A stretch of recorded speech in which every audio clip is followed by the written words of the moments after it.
Joining me now is Shai Franklin, a senior fellow at the Dietrich Bonhoeffer Institute in Washington. Thanks so much for being with us, Shai. You know, we know the United States can't completely compromise its relationship with Saudi Arabia, but how nervous should particularly Mohammed bin Salman be right now after effectively losing his top ally? The Crown Prince of Saudi Arabia for the last, well, basically for the Trump 4 years, before he became Crown Prince, then after he became Crown Prince, has had no supervisory authority. He's had no adult guardian, really, to keep him in check. His role has been unprecedented for the Saudi regime over the last 50, 60 years. He's a very activist, very personality-driven, very whim-driven, and very opportunistic Crown Prince. Generally, the Saudi regime, both domestically and regionally, has been focused on what they call conservative values, not rocking the boat. He's done that a lot. That meshes well with President Trump, who wanted to upset the apple cart, to use another analogy. Right. I mean, but his human rights record, you know, is questionable even for Saudi Arabia. And that was something President Trump was willing to forgive entirely and just forget. That probably won't happen going forward. And his human rights record is something that the entire world has paid attention to.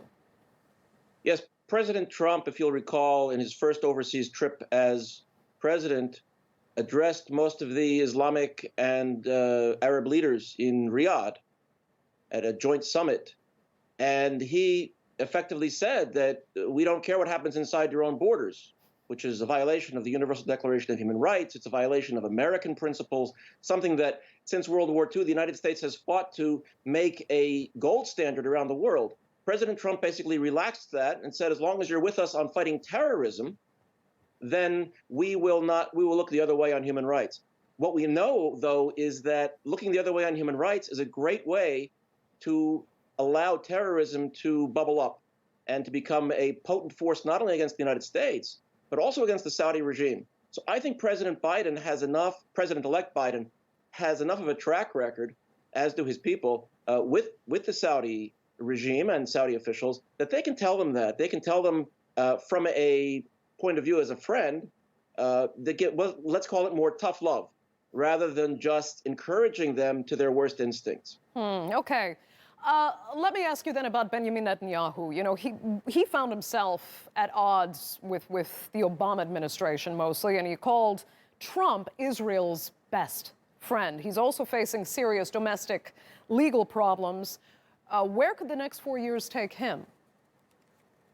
Well, if Netanyahu remains as prime minister during those next 4 years, he's going to have to amend he's going to have to rein in, to some extent, his instinct as an activist of the Republican Party. His outgoing ambassador, who still is in for another couple of months, Ron Dermer in Washington, has been, before he moved from the United States to Israel a few decades ago, was an activist in the Republican Party.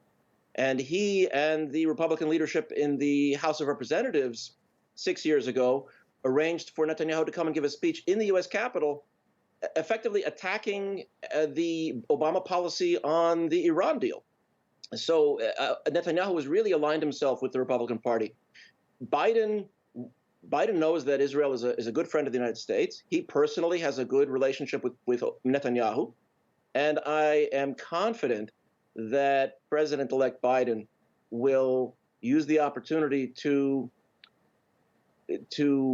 not accept Netanyahu continuing as an activist of the Republican Party, but will be a little more forgiving than perhaps another Democrat might have been coming in terms of Netanyahu's past, let's call them, his past activities with respect to the Republican Party and against Democratic presidents. Okay. What about, though, Trump's already, installed parts of his peace deal? I mean, how much can Biden backtrack on there? For example, could the United States move its embassy back to Tel Aviv? That would be really difficult. It's already been done. And so many people, particularly, I think even some Republicans, don't think that it should have been done when it was done. and in the way that it was done. But now that it's done, undoing it would itself be a dramatic departure from what has now become the new status quo.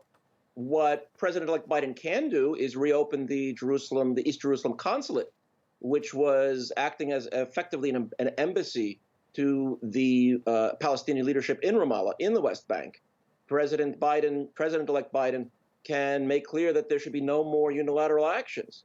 President-elect Biden can re-engage the United States on behalf of not only Israel and Israel's right-wing politicians, but also on behalf of those in Israel and on the Palestinian side who want to foster some cooperative spirit that hopefully, perhaps by the end of the first 4 years of a Biden administration, would actually enable a re-engaging of negotiations between Israelis and Palestinians. But the United States can be pro-Israel and still be an honest broker, as I think it has been for most of the history. It can't be pro-Israel and only pro-Israel and only pro-right-wing Israel and expect to be seen as an honest broker. Right. Okay. Shai Franklin, thank you so much for joining us there. We appreciate it.